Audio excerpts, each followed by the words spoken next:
You have to juice the karaoke guy to get to the top. I slip him $25. Wow. Whoa. Yeah, this guy is thinking he's like the fucking grand dragon of karaoke over there. So what is it? 25? You had a 20 and a 5? No, I Venmo'd him. There was a Venmo. Oh. Yeah, because he's like, all right, it's gonna be about. He tells you this crazy weight, and you're like, how do I get to the top of the list? And I've already been told you can juice this fucking guy. So wow, what a surprise! The guy running the karaoke has no integrity. My brother. Welcome back to Oops the Podcast. All right, lots to unpack here. I got something for you. Please. Julio, I don't know where you came up with that idea. Dude, this guy was a huge turkey. What is this, Japan? Which is one of the reasons why I hadn't told you about it. No, and I also just assumed you were saving it for the pod if you were going to tell me. Yeah. Which, of course you were. Oh, yeah. Welcome back, folks, to Oops the Podcast. I am Francis Ellis. That's Giulio Gallerati. What up?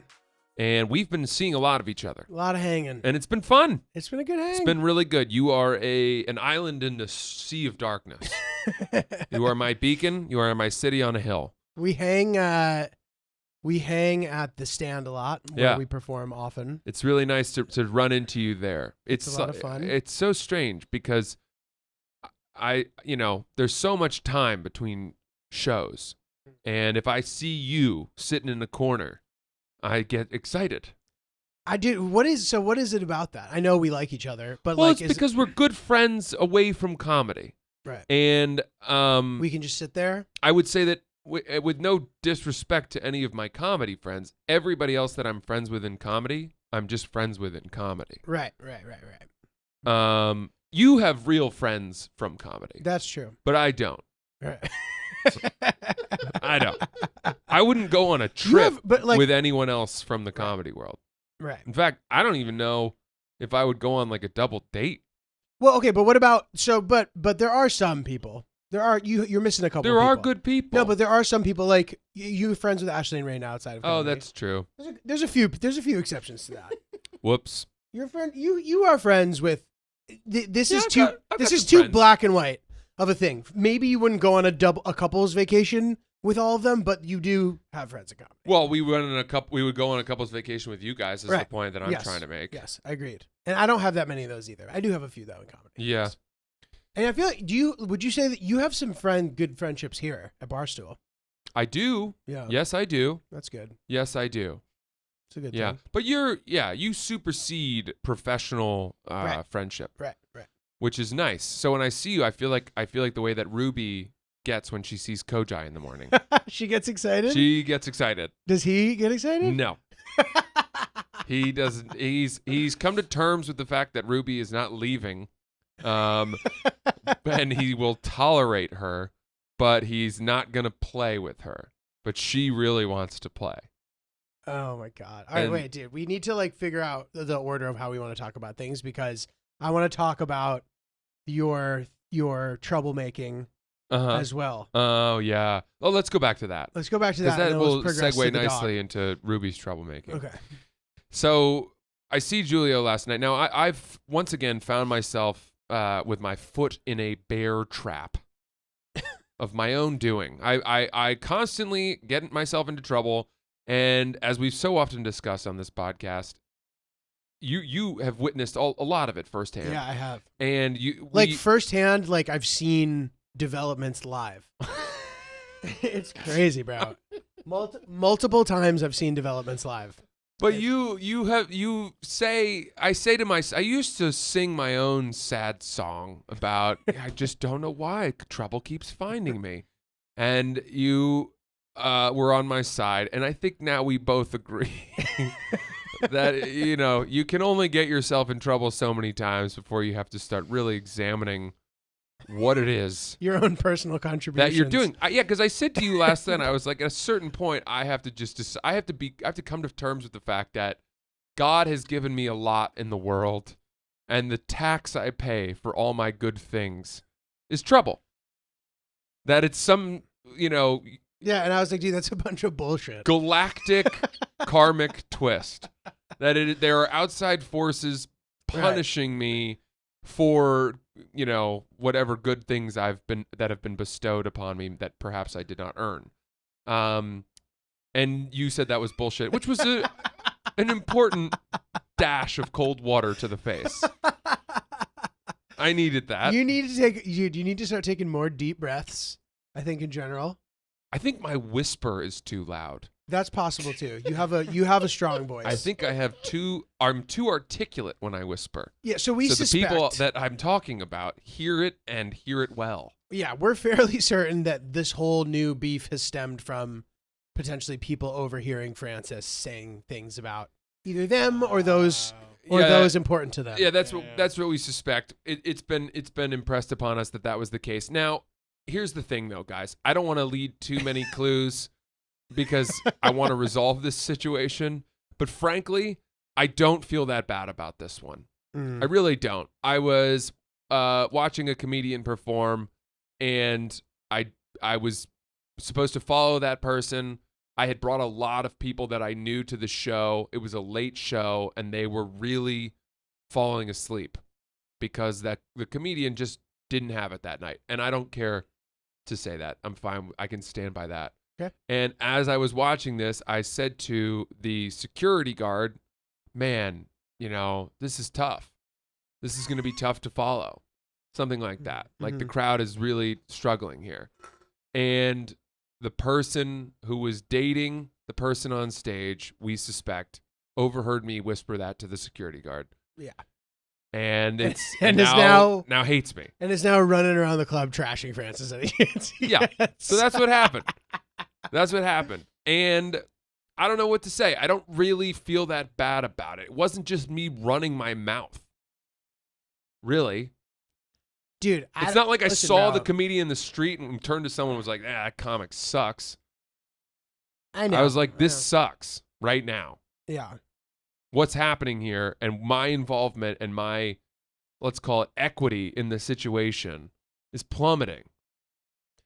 Yeah, I mean, dude, listen, I don't know, like, at the end of the day, if you're, like, saying shit and there might be other people around, like, you got to pay the consequences, potentially. Yeah. Like, this is an unfortunate situation. You didn't have to do that. Could this have happened to you? No.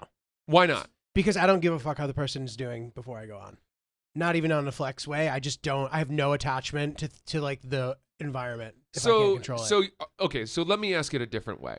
Let's say that you're in the same situation, right? Let's say that you have, and I'm telling you, I had 25 young kids that I had convinced to come to this show. They were all part of the upcoming class of the social club that I was a member at in school. And they were like, hey, we're doing a big New York dinner to try to convince these kids to join our club, and we're hoping to come to one of your shows after. Is that possible? And I said, yeah, come to the midnight show. Thinking they'd all be rowdy and raucous, but as it turned out, they were all just fucking exhausted. Right. And they're sitting there in, blazers, and they're fresh-faced kids. They're like 20. They're 19. Yeah. And they've traveled from Boston to New York, and they're just like, they're struggling. They're being really polite, but they're struggling. Yeah. And let's say that that's your situation, and then the comedian before you goes on and just like isn't getting it done. And are you not saying anything because you know better, because it doesn't bother you, because you would know that someone might hear you that shouldn't? That what is that you're just a better behaved person? No, like, okay, so I wouldn't open to all of that. I know, yeah, a few things. So first of all, I might not blame the comedian. Like, I get that, like, this particular comedian isn't always, like, super high energy. I respect this comedian. I like them. And I think that not only are they, like, pretty funny and have good jokes, but I've also seen them improve a lot, which I also really respect. Okay. So, like, so, and I'm not even just saying this to be politically correct or whatever. Nelson Mandela. Dude, so, listen, it was a really good answer. So, no, but I give them that at a baseline. I don't think they are trying to torch the show that I have for these guys. At the end of the day, those guys are there to see me. It doesn't fucking matter how the person before me is doing, theoretically. Okay, so there's that. So I'm not like that. I don't go into this situation. I'm not that anxious about it. Mm-hmm. So if I'm talking to whoever's back there, I'm not going to be stressed about it. So I might not talk about it. But listen, you're hanging with comics and somebody's like, ooh, that person's bombing. Sometimes it would be crazy to just like take the higher road. Of course, I'm like, yeah, they're fucking eating it. You know what I mean? Listen, my next eating it is around the corner. Yeah. I know it. Same. It'll happen at any moment. You can go up there and it's some fucking humble pie, dude. Yeah. So whatever. It's okay to like maybe make fun of somebody for bombing, which could happen to me. Again, I don't know that what I did was better. I wasn't making fun of the person. You were like, what the frustrated. Fuck? Yeah. I was frustrated. Yeah. Because of what I thought how it would impact me. And you're telling me you can't let that bother you. I don't do, especially on the midnight show. Yeah. It's always the weirdest fucking group of people. How they got the idea to come to this show to begin with is crazy. On a Friday night. They couldn't get tickets to the 10 and they just can't let go of the idea of going to a comedy show, or they were like hammered and decided let's go to a comedy show. I don't know. I find them to always be an eclectic group that's completely unpredictable. Mm-hmm. So like, whatever, dude. I don't know. After I went on, every single guy left. They came up. That's how tired they were. That's what I'm saying. They came upstairs as soon as I got off stage. I said goodbye to all of them, and they walked out. So further 25 dudes. Potentially further proof that, they were not interested in watching anybody else do comedy. Unless it was somebody who was just so fucking good that like... Yes. And I know, too, that I didn't tell them, yo, this is my headlining show. It's going to be a super good show. They're like, where can we see you? Yeah. And I said, well, all the other shows that I'm on this night are sold out. Yeah. So the only one you could come to is this one. So listen, at the end of the day, though, for this particular one, I said this to you last night, and I stand by this. You got a little unlucky in this situation because you weren't talking about somebody on stage the way they're doing on stage, regardless of how you're doing it. It's not abnormal to do that. Mm-hmm. So to have somebody happen to hear you who cares is unfortunate, is unlucky. Yeah. So like, I don't necessarily think that you were acting badly, but as they say, if you don't want to get in trouble for shit like that, you just shouldn't be talking about people. I will continue to talk about people. Manscaped this winter. Big gift. I'm going big on Manscaped gear. Same. For gift giving. Same. I just purchased one of the comprehensive packages for a friend. It's a really good gift. It comes in such a nice display and orientation.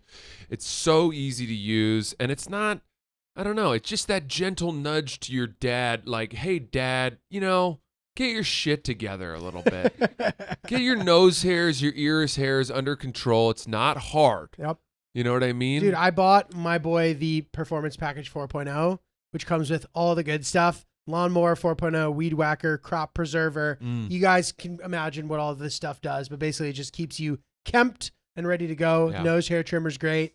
It's a nice way to just be a clean man. Yeah, there's no reason to let yourself look like Tom Hanks in Castaway anymore. The technology from Manscaped has allowed us to look sleek and clipped and cured the way that we should look, men. Totally. And they have good travel options too. The Shears 2.0 with like a whole nail kit, scissors, clippers, tweezers, all that good stuff.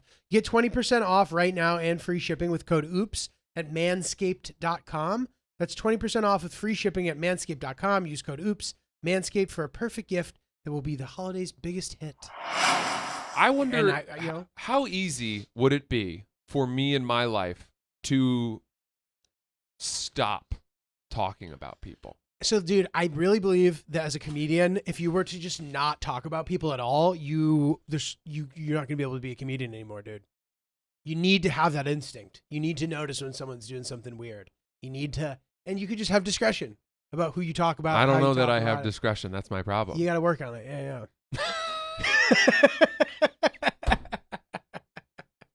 It can be worked on, man. Let me ask you this. This has happened to me too, bro. Like, I'm not above this. This has happened to me. Well, that's comforting. Yeah. When you find out, when you see me get in trouble for stuff like this all the time. Remember when we talked about cheating and how it makes you then feel like if you were to cheat, you would then think that your partner's cheating or something like that? Yes.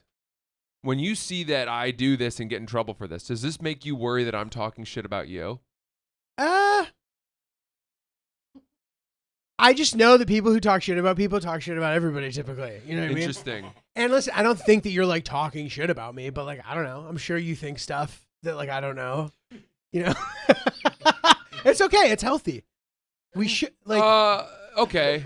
But let me say this. I am very careful to not say shit about you.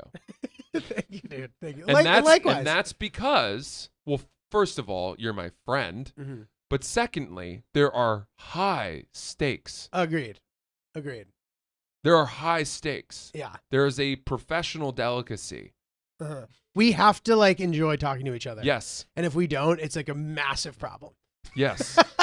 This would suck if we were walking in here and not acknowledging each other and then starting the show. Yeah, and also it's like, it's funny because anytime we've had any like minor disagreements or anything that like could potentially affect a podcast, there's been, we could probably count it on our hands. Yeah. The amount of times that's happened.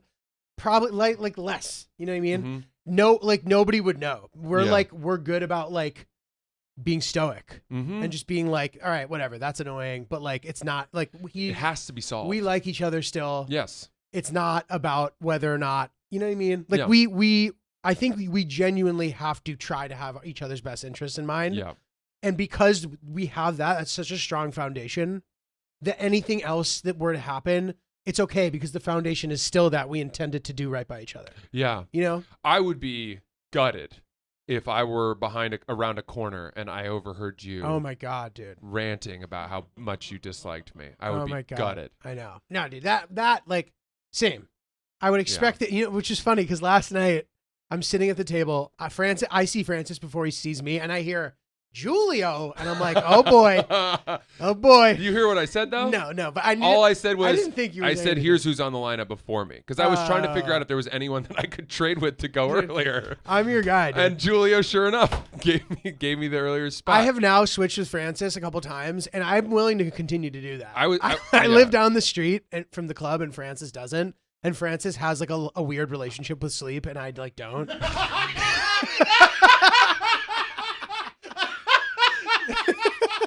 So I have a very bad relationship with sleep. If Francis wants to go, like if I'm right before Francis, you can go before me forever. That's so kind. I don't give a shit. That is the nicest thing that someone can give me, and especially for the reasons that you're allowing it. I was talking to Lev, who was the host of the show, and I was like, "Is there anyone that you think I could trade with?" He was like, "There's no way Joe List will trade. He likes to go early." Mm-hmm. And then I'm like, "All right, well, the only other people are Hannah Burner, Julio, and I think there was one other or something." And that's what you overheard. Oh, funny. So there was no, dude. No, I never would think ever like that would be so insanely reckless if I was annoying you to just be like saying my name out loud with 17 people around. Yes, but as we've seen, the frequency with which I this happens to me must speak to a level of recklessness on my part. But anyway, so whatever. Was that all we wanted to? Oh, this is what I said to you. I said to you this, because your lovely manager Zach was there, sitting with us, who I really enjoy, by the way. He's a good hang, man. He's a good hang. He's always drinking Coca-Cola though, late at night. Bro, oh my God, dude. You gotta drink the caffeine-free one, man. Dude, at one point last night, I'm sitting with him. What is that? It's so strange. I'm sitting with him and Ricky and Peter, and Ricky, like, I think he had ordered a beer, but typically he would order a soda. Uh-huh. And Ricky was like joking, but was like, dude, I regard people who drink soda lower than I regard people who smoke cigarettes. And it like really crushed him, dude. Oh, no. It really hurt him. And then later in the night, he brought it up again. He's like, yeah. He's like, because cigarette smokers are better. And I was like, that really hurt you, didn't it, dude? I mean, look, don't get me wrong. Guy. I've weirdly, soda has found me again in life out Soda's of nowhere. back, dude. Soda's back.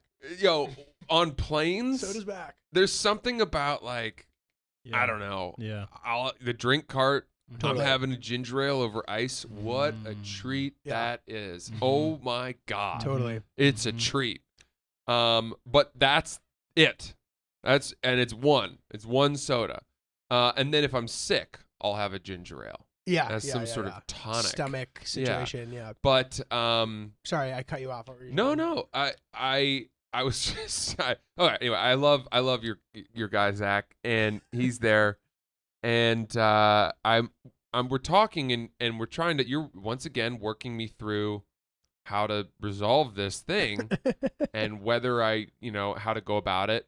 And I said, Julio is an incredible sort of decider on whether or not I need to like a person. You have such fine judgment and tuning of whether or not a person is redeemable. And you've flipped me in both directions. Where like we've spoken of people where I was like, man, I don't know, I don't have a great impression of that guy, and you were like, you know what, actually that guy is pretty good, and then it's a second wind. He's born again. He's the pollution of my opinion dissipates. He walks down the marbled staircase in flowing robes and gets in my bed, and we spoon. We spoon anew. He's back. Dude, that's funny as shit. And by the way, it takes courage when someone is voicing a negative opinion of someone to say, I do not hold that opinion. I actually think this way about them. Because it's very easy to either not say anything or to pile on. We, I think, as people, like to bond, like to agree. Right. And so when someone's like, man, this guy sucks, it's so easy to be like, you think that's bad. One time I saw him do this. And all of a sudden we're having a conversation in the same direction. Totally. So to stop someone in their tracks and force them to like really rethink their position or offer a defense of someone just because that's who you are. Yeah. These aren't people, by the way, that we're talking about. They're not like friends of yours or like best friends. They're just like, you're just like, I have a slightly different view on that. It's a fun discussion. But with that said, I've also said, like, I like someone, and then Julio's been like, you know something? I don't really like that person. And we never like are at odds. You're like, I don't like this person, and I'm like, I like that person. It's not like I don't tell you you're wrong. No. We're allowed to experience people however we want. You know? But the problem is that I trust now your calibration so much more than my own that when I say, that guy, he's great. And you're like, I don't know about that.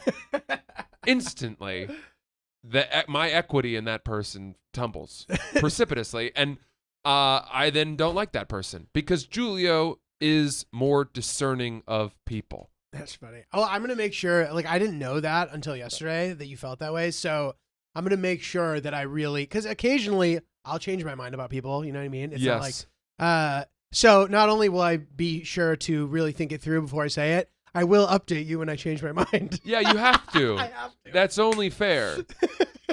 The update. As an equity holder in people, trusting you, the board's decision, for you to not let me know with a shareholder email might constitute fraud. Right? The Q4 earnings report. Yeah, you include all the updates. You can't just decide all of a sudden that we're pivoting from like fossil fuels to green energies and not tell me. That's what it is. That's funny, dude. All right. Great. Excellent. Yeah. Dude, so this weekend I was in Chicago. Yes, it looked really good. By the way, who's taking the fucking pictures of your show? So, dude, shout out to this guy, Danny. I don't think I'm going to say his name right. It's like Karajic or something. It's like a Balkan name. He's Bosnian. How funny would it be if I just tried to correct you? I know. You're like, actually, it's Karajic. Yeah. I've never seen the name, don't know the guy, and I'm just like, that's wrong. It's this. I don't know. Yeah, I'd be impressed. Well, it wouldn't actually surprise me that much because this guy's sort of like the Chicago plug. Oh, cool. So like when comedians come to town, he'll like, which by the way, dude, having a person like that in different cities is such a huge thing. He's like, yo, bro, what's up? He's like, let me know if you need anything. He's like, I'm going to hook you up with clothes for the show, which he did. And by the way, the t-shirts were fucking sick. The brand's called Honore Wicker Park. Jesus Christ. Really fucking cool. And then he also was like, you need a photographer? He's like, I got you. Well, none of these things have ever happened to me one time. Never been given clothes to perform. Dude, it was really fucking sick. So that's how the pictures came to be. And yeah, it was some local guy, whatever. And then, his name, One Take Chicago is his Instagram. So anyway, looked really good. They look great, man. The show was really fun. Really, it was Thanksgiving weekend, like amazing turnout. And like we added the show really late. So the theater even told us like we were afraid that like you weren't going to be able to sell at all, and like it was effectively completely sold out, which is and it's a big venue. It's like 300 seater or whatever. Oh my god! So whatever. I know this isn't that crazy for like some of the bigger names in the comedy, but for me it's like a big feat. Obviously, Don't do that. Okay, I won't. But still, I'm just saying. Thank you, Francis.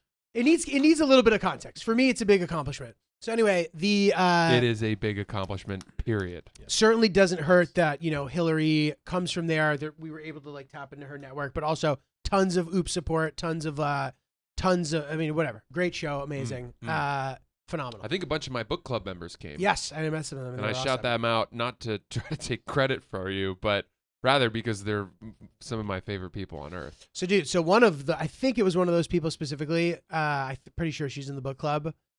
They came to like the bar after to hang, and one of them accidentally took somebody's coat, and it was like Hillary's best friend's brother's coat. And she's like, oh my God, we took a coat by accident. Like, so sorry. And I was like, all right, whatever. I asked Hill Dog, I was like, did anybody lose a coat? She's like, I don't know. Her best friend on earth comes over. I'm like, did anybody lose a coat last night? She's like, yeah, my brother. I'm like, wow. Hilarious. They mailed it back to him, but I was good. like, that's great. All right, that's solved. But a hilarious.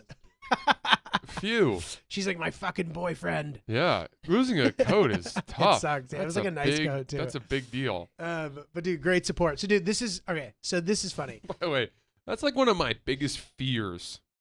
Having a coat stolen. Go to a bar in the winter with a nice coat on, and you put it down. Specifically, dude, because all of my shit I would need to replace is in the coat typically. Yeah, losing a coat in the winter. Keys are probably in there. Oh man, there's a bunch of shit in there. That's very annoying. Man, that's a big piece. But I'm glad that worked out. And yeah, dude, what a fucking great show. But dude, so afterward, we go to this bar afterward. We had a great big party, whatever. Great fun. Great big party. Like, we had a great big party. A lot of good time. And we go to another bar after to do karaoke. Wow. Okay. Are you a big karaoke guy? Like, not necessarily. And it's funny, I have a really weird relationship with karaoke because if I do really well, I'm super ashamed. And if I do really poorly, I'm super ashamed. Either way, I'm ashamed. Yeah, you got to fly right down the middle, kind of. Going hard in the paint in karaoke can sometimes just be like, I'm just afraid of being that guy who's like extra and annoying. Ryan shaking his head. Ryan loves karaoke. There's nothing wrong with that. I have never once understood the appeal of karaoke. It's just fun, bro. Just get up there and rip it. You don't understand it? I don't get it. I don't enjoy it. Have you ever gone to it? Yeah. Have you ever gone to like a good spot? I've gone to one of those Korean karaoke room nice situations with a bunch of people. And you didn't like it? No. Wow. Okay. That surprised me. I feel like you'd enjoy getting up there and ripping a song. I think maybe it's because I perform music myself. Okay. And so this is this weird amateur hour bullshit. Interesting. That I don't get. Yeah. Just like an open mic that nobody really wanted to have happen. I don't know. Fair. I don't know. Fair. Let's put it this way. Bowling is so much more unique. And it to me is similar in a way where it's like none of us are professional bowlers. None of us are going to blow the doors off the bowling score. But women, guys, everyone, it's equally accessible. We're all going to get up, throw balls, have a fun time. That's fine. And you also choose your own adventure in a way where it's like you write your own narrative, whereas the narrative has already been written for you with karaoke. Yeah. You are doing a thing that exists already, specifically. And just some of these songs are fucking long. And when you get someone who really sucks and you have to sit through their butchering of, Johnny used to work on the docks. Whatever. It's like, fucking hell. Just screaming, Journey, won't stop living. Songs that have already been beaten to death, and now they're being bludgeoned to death. That was Brent Bludgeon. Yeah. Dude, totally. Bludgeon. But All right, dude, that's my no, opinion it's okay. on that. Well, another thing that's annoying is when there'll be a karaoke party. Like, for example, if there's like a holiday party and there's karaoke and like one person gets up there like 4 times, that to me is a no-no. Yeah. Don't go up there 4 times. Dude. Yeah.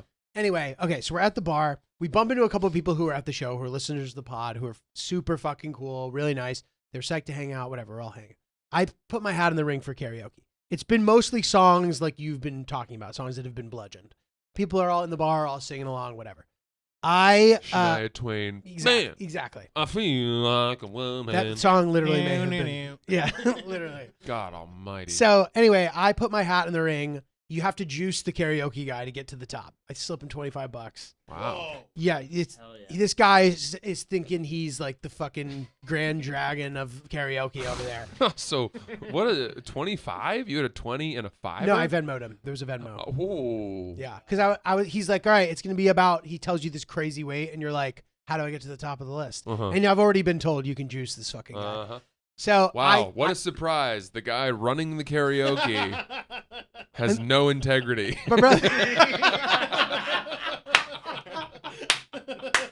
he's greaseable, you know. Oh, those karaoke guys, they aren't what they used to be. Time was. He was an old guy too. It was an honored profession. Yeah, dude, totally. No, he was like an older dude too. He looked like the way the sound guy looks. You know what I mean? Sort of just like grumpy. Dude, it was weird. So anyway.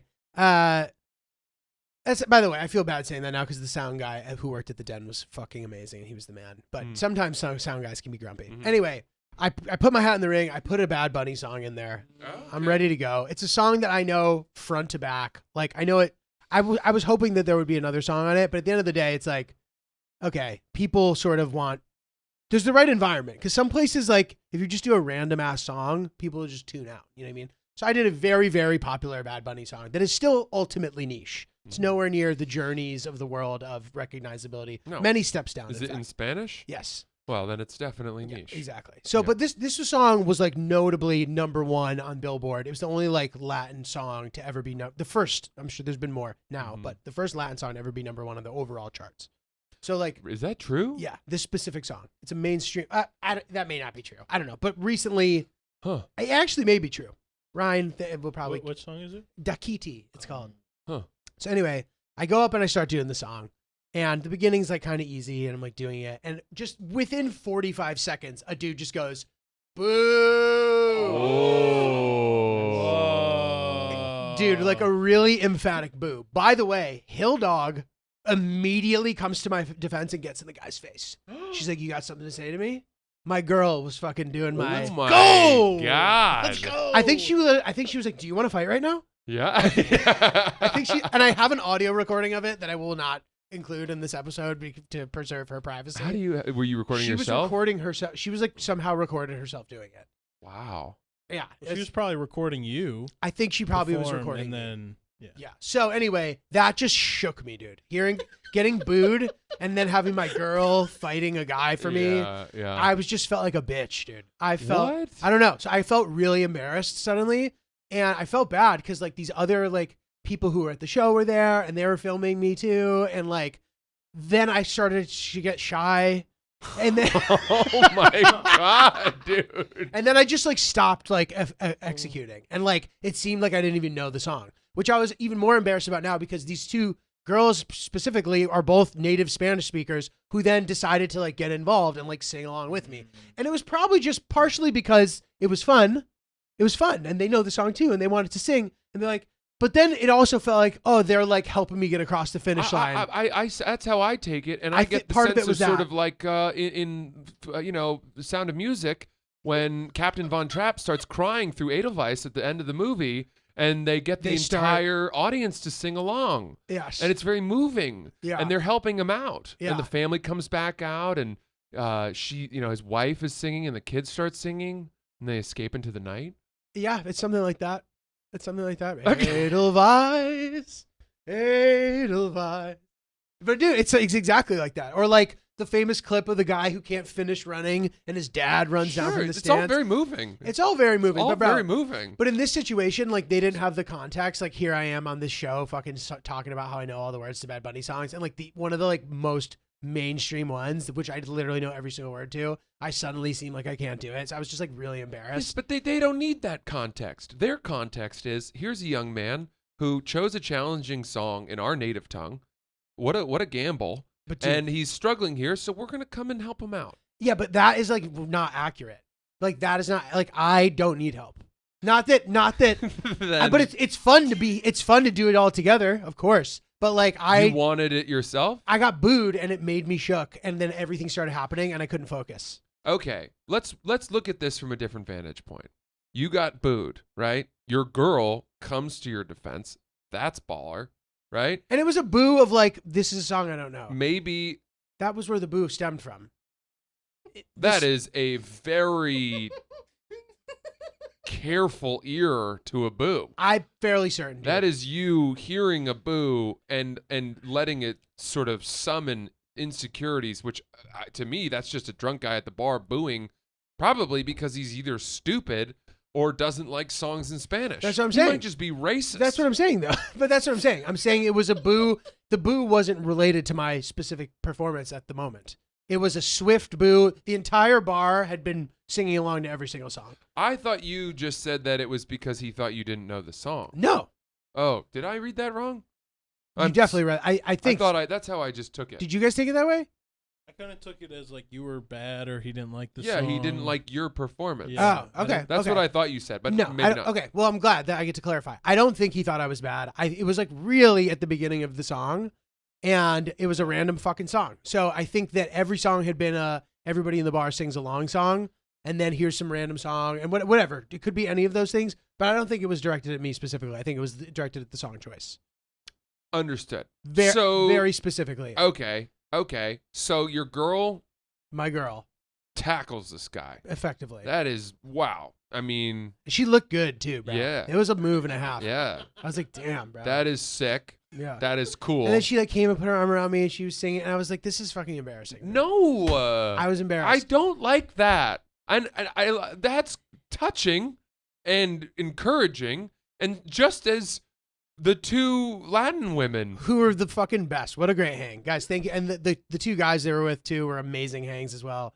Solid group dynamic. So they join in, and all of a sudden it's unison. It's we are a team. We got your back. It's rousing. It's inspiring in a way. Fine. And that guy is the asshole. He's the one asshole, and everyone else is with you, and you are no longer stumbling on the song.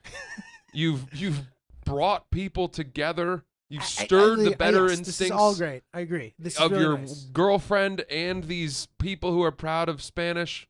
This is making me feel a little bit better, but still, dude, it was just like a shitty. I would have liked that moment to go better. Especially here are more things to add to it, the cringiness of it. I had just done my show. It was this great show. They were at the show. It was really a fucking amazing show. Like, thank you again to anybody who came to the show.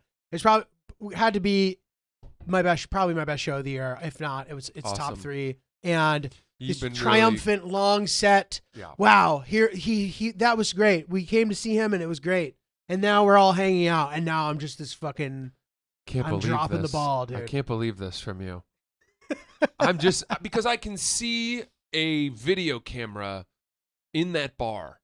I can see that as a scene in a movie. I have video of it, which I will not show I can see it as anybody. a scene in a movie, and it reads so triumphantly, and it's a cozy Christmas festive atmosphere. And there's one drunken asshole, and there is a complete and swift correction of his misdeeds, and good rises to the top, and everyone sings their way home. You're right. It is a story of good triumphing over evil. It's true. You're right. You are right about that. That just makes me feel better. But still, it sucked. But okay, fine. I mean, I can't change your mind, but no. You're right. You are right. And knowing that makes it helpful. Hillary said some less poetic version of that same thing, and because like a couple days later, I like was kind of being quiet. She was like, "What's wrong, honey?" And I was like, "I'm embarrassed." Isn't it amazing the things that, that make us feel small? I mean, my God. Compare the two performances that you had on the night.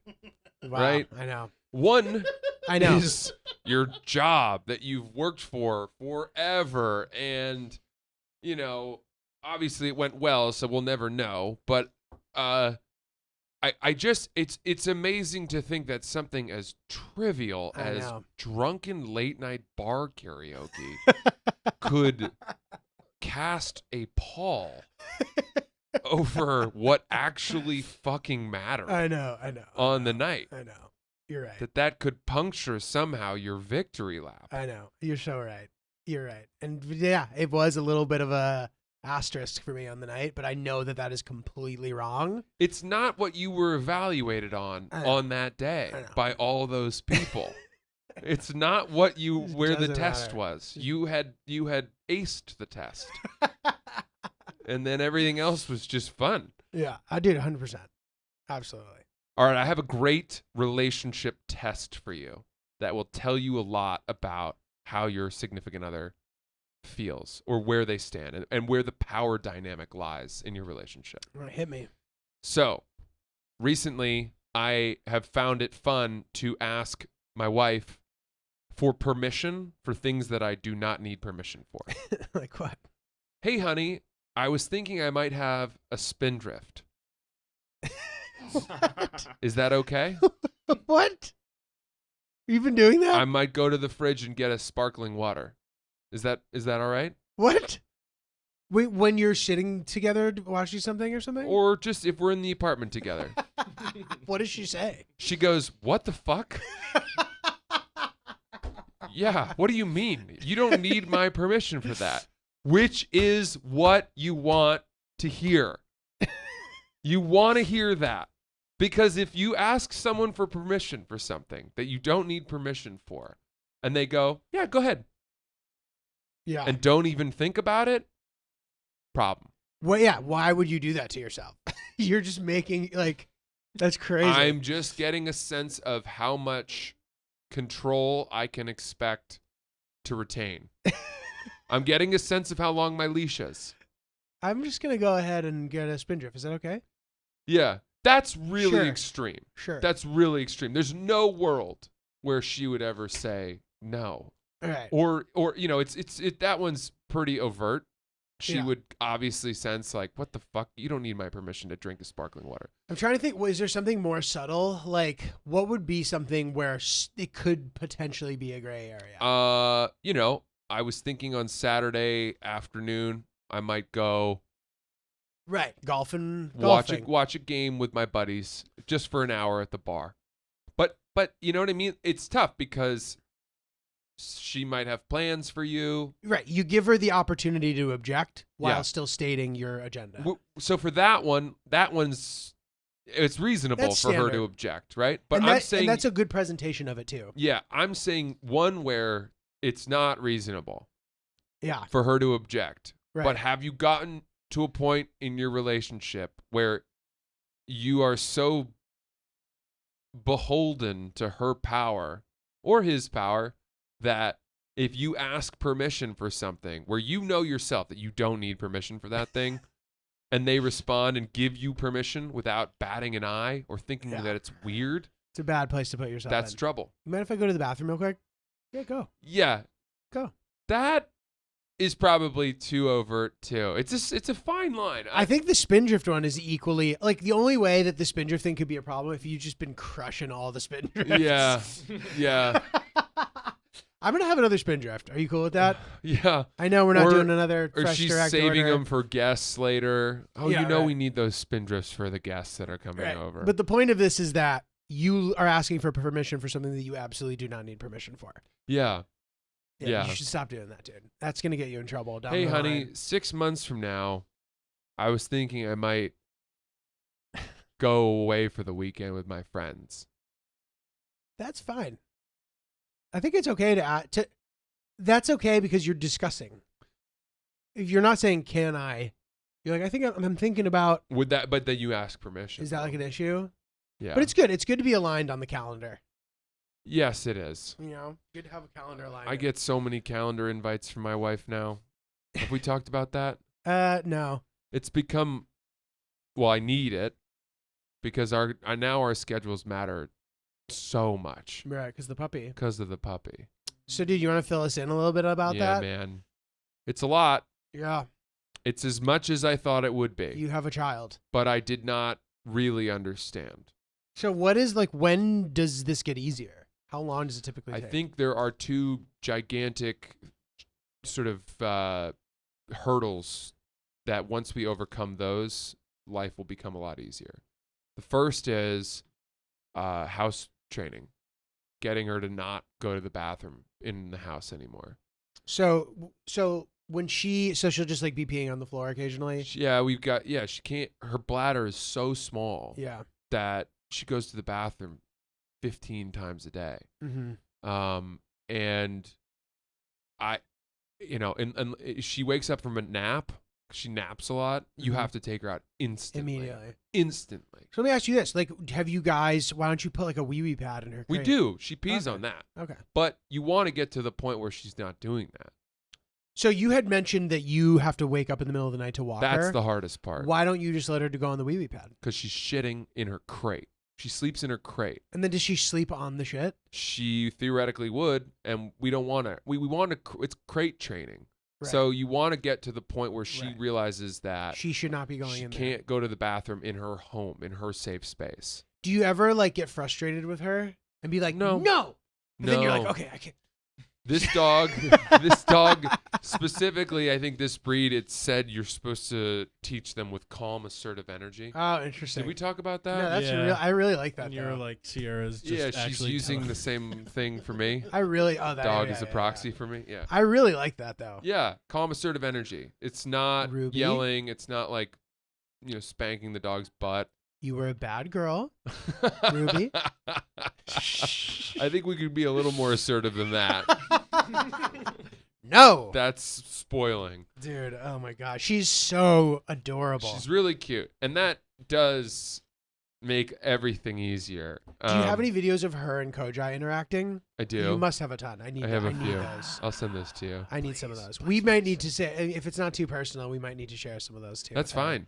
One thing that Kojai, he's so confused and troubled by all of this, but he's coming to terms with it and accepts her now.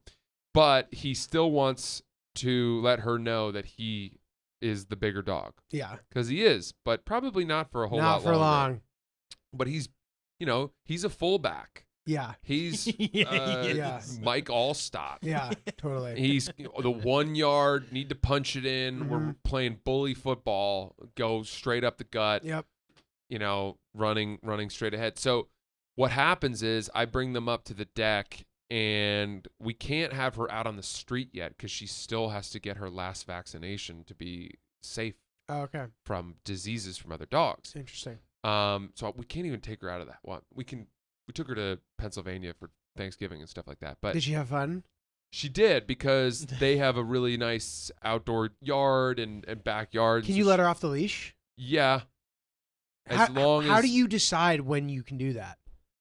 Like what? If there's a closed-in area. Oh, okay. But like if there wasn't a closed-in area, would you be afraid that she'd run off? Maybe I was testing the waters at first. They have a big yard that is 95% of which is enclosed by a fence. But then there's the driveway exit to a very busy road. Can you catch her? I'm not sure. Yeah. I mean, it would be a full sprint. Yeah. From me. Yeah. To the degree that when I took her out and took her off leash, I made sure my shoelaces were tied. Okay. I was wearing the right footwear. Totally. No, I've never had my own dog, and I fucking love dogs. So I'm always interested to learn all this shit. Is Hillary allergic to dogs? Some. What kind? The kind that aren't hypoallergenic. But like all of those? Okay, so for example, Billy, who you've met, that little husky. Yeah. Billy, she's allergic to Billy's saliva. So when Billy licks her, she'll get a rash, but that's it. Oh. So it's not bad. Like she's fine. She's fine being around them. Okay. And like I'm sure and Hillary loves dogs too. We both love dogs. No, I know that. Yeah. No, I know that. I just No, but she can hang out with Ruby if you were thinking about that. yeah. Well, Ruby's We'd like to moderate. meet her soon. Yeah. Well, we got to do that. Are you guys around this weekend? Yeah, we should. Oh, good. If Hillary's like having a second coming of some like weird virus she had. If she's healthy, we'd be open to it. Okay, cool. Yeah. So, well, what Kojai does. We'd be open to it. Like you're We would be very open to negotiating. it. Yeah, no, I just I don't want to like impose us coming over, but I want to come meet the fucking dog. Don't stop this, dude. No, stop with this. Impose, dude.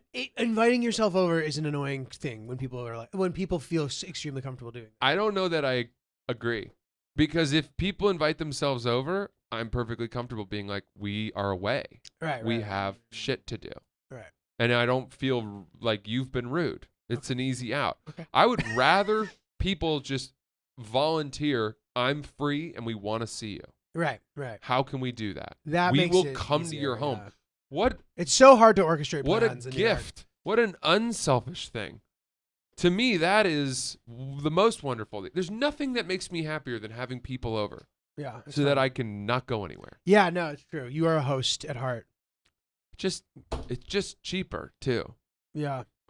Dude, have you ever thought about this? Okay, I want to get back to talking about the dog because there's more to cover about that. But I feel like by being in the studio, it somehow like changes our impulses on like what to randomly bring up somehow. Is that wrong or right? Or it's just about like the different times in life? That I don't think that's a good or a bad thing. No, I think there's truth to that. I mean, it was so homey before, and that's probably what it was. We would see the dogs, and you would in see your house Sierra, and we would kind of lounge a little bit. Whereas now it's a little more professional and kind of sterile. No, but not like it doesn't negatively affect the. No. Yeah. It doesn't negatively affect what we talk about. We somehow have plenty to talk about. But yeah, it feels like us talking about the home and shit. It's like, oh wow, like we haven't like talked about that in a while. I guess that's true. You know? That's true. So yeah, no, I know. I'm with you. I wonder. It's a good question. Right. We could ask our listeners. Yeah. Less wedding talk. What? Kojai. Yes. Up on the deck, he has a ball. But it's not his ball. It's Ruby's ball. Oh. And what he'll do... Is that a thing? The toys are a problem for him. But is that for most dogs or specifically him? I suspect a lot of dogs. Okay. Food, toys. Yeah. He's happy to, walk with her, have her jump all over him. Really? And does he play back? Not really, no. But he doesn't mind it. Yeah. They'll be walking together and she'll veer into him. That's and he cute. Stops and then goes this way, and then she veers back. She's the annoying little sister. Yeah. That's really sweet. It's really sweet. But toys, he'll have a ball, and then he'll roll it towards her. And then if she starts to pick it up, he bulls her over. He runs her over. He runs her over and knocks God. her down and then picks up the ball. Wow. And he's setting her up for it. It's what we used to call a hospital pass in lacrosse. Or a buddy pass. Here, you want the ball? Go ahead. Yeah. Oh my God, dude. Do you know what a hospital pass is? We used to call it a hospital pass. I suspect I do, but give me the specs. It's like in lacrosse, it would always be like if our goalie made a save, and then we would break out to try to go up the field, and he'd try to hit us with an outlet pass. Usually he'd have like defensemen sort of lateral to him who he could just throw an easy one to, and then we could try to work it up the field. But if a midfielder was breaking up the field, he might throw like a lofted to catch them off guard, cotton candy, and you're looking back over your shoulder, running up the field to catch it, and there might be a guy, just coming to oh my God, clean your clock. Oh my God. And I have had it done to me, and I've done it to people. Dude, maybe this is the whole thing, bro. The reason why you get yourself in all these situations is because of CTE. Could be. Could be. No, I had some bad concussions. Francis may have CTE. I had some bad concussions. That is a violent picture you dude, just painted. There are Man, I had one in high school where I hit somebody where it was, and I'd never experienced, this is the only time I've ever experienced this. It was such a perfect hit that I didn't feel it. Whoa. Oh my God. And this guy was not small. Oh my God. It was like I just clapped him. Oh my God. And I hit him right between the numbers with my shoulder, and he left his feet. Oh my God. God. He went back 4 yards, and his stick went everywhere. The ball went everywhere. Nice. Fuck, Total dude. yard sale. And the fucking local Yard newspaper took a picture at that exact moment, and they made it their cover. Oh, it's sick. And It's like an award-winning photo. And the crowd went nuts. I got a penalty just because, I mean, it was a clean hit, but people rarely hit that hard in high school. And I remember the opposing coach running onto the field and yelling, "Referee, that was completely unnecessary." He yelled that. And I was like, well, the guy had the ball, and I took it from him. This is the game we play. It was a clean hit. I didn't leave my feet. Kojai Ellis, dude. Yeah. But I've had it happen to me, and I've lost. You lose your wind. Yeah. Where you're on your hands and knees on the field, and you think you're dying. Yeah. That's happened to me once. And It's so you fucked can't up. catch your breath. You can't breathe. You're making crazy sounds. Crazy sounds. Yeah. Yeah. It's scary, bro.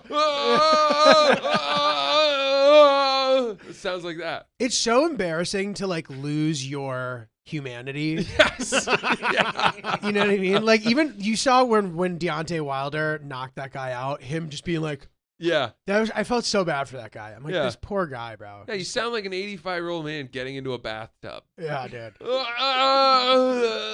Or even witnessing someone have a seizure is fucked up. Yeah, that's fucked. They just look like a fish flopping on a fucking deck of a boat. So weird that a human body. It's your boy, and he's sitting there fucking. You seen a seizure? Yes, dude. A bunch of them? No, I saw literally potentially my best friend who's a big dude have a seizure You told from me mushrooms. that. I talked this happened during the pandemic, and I was pretty high, and I don't smoke that much, Yeah. so I was just not equipped to handle Right. what was happening. He was just Right. flopping on the floor for 15 seconds. It It's was very terrifying. scary. It's very Really scary. scary. It's not something that you're prepared for. I discovered my roommate as he was having a seizure in the shower, and the night before he sat us all down and was like, "Hey, I'm epileptic.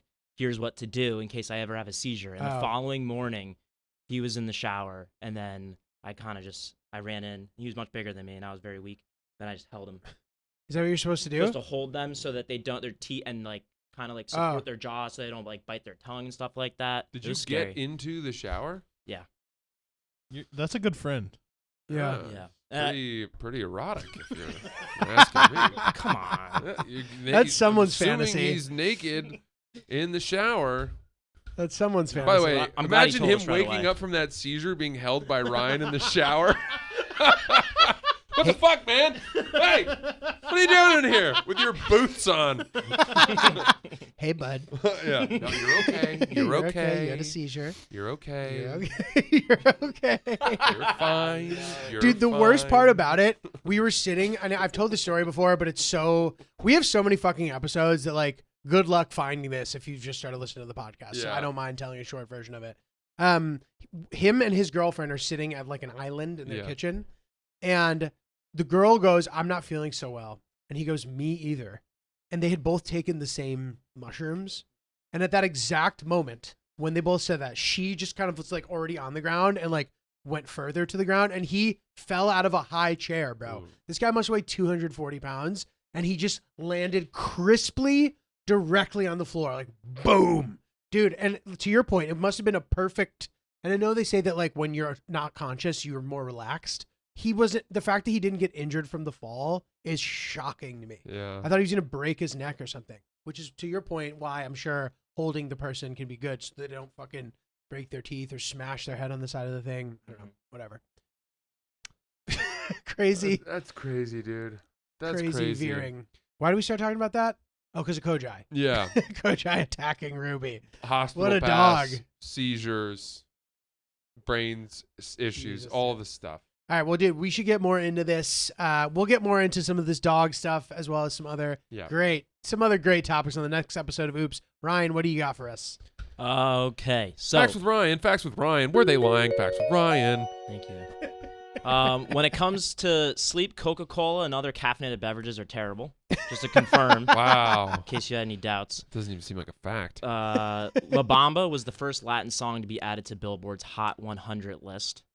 As of 2018, Despacito is the number one Latin song. Was the number one. That makes sense. It's Dakiti. Yeah. That was the 79th most played song of 2022. Wow. Pretty good. And then the top Didn't even come out karaoke. in 2022 either. It's pretty good. Then the top karaoke songs that are just most popular: Purple Rain, 1,000 Miles, Bad Guy by Billie Eilish, and Come On Eileen. Interesting. Wow. I'm surprised people are probably just, Very horny. They're trying to do the Billy. Yeah, What are your top? What's your go-to? I sing I'm on Fire by Bruce Springsteen. What about you, Chris? It Wasn't Me by Shaggy. Haven't we done Oh, this? that's a good one. We've I think done so. this Yeah, before, we've I done this retire before. them. I do one and then I find a new one. Cardi B, I like it like that was the first one for obvious reasons because you get to do Bad Bunny in the middle of it. I used to do Lil Uzi Vert. All my friends are dead. Before that, I did Dome by Young Thug. Now some Bad Bunny song, but I'm going to be a little bit more. I'm going to use better discretion as to which audiences I choose.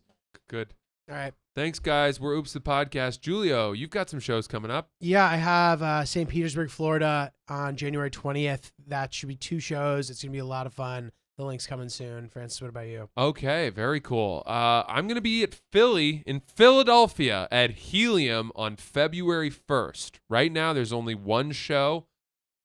Get your tickets to that, francisellis.com. It's the first show of the tour that we are going to call the Hero We Need tour. I like that. I like that. The hero we need. I'm the hero we need, folks. Come out. Not all heroes wear capes. We're going from Philly on February 1st. Then that weekend, I'm in Atlanta and Nashville. And then I go on to lots of other places. Dallas, Austin, Minneapolis, Chicago, San Francisco, different places. So, guys, you can get all of those tickets and everything like that. francisellis.com. I would say though that Philly show, get those tickets fast. That one's gonna sell out. All right, thanks guys.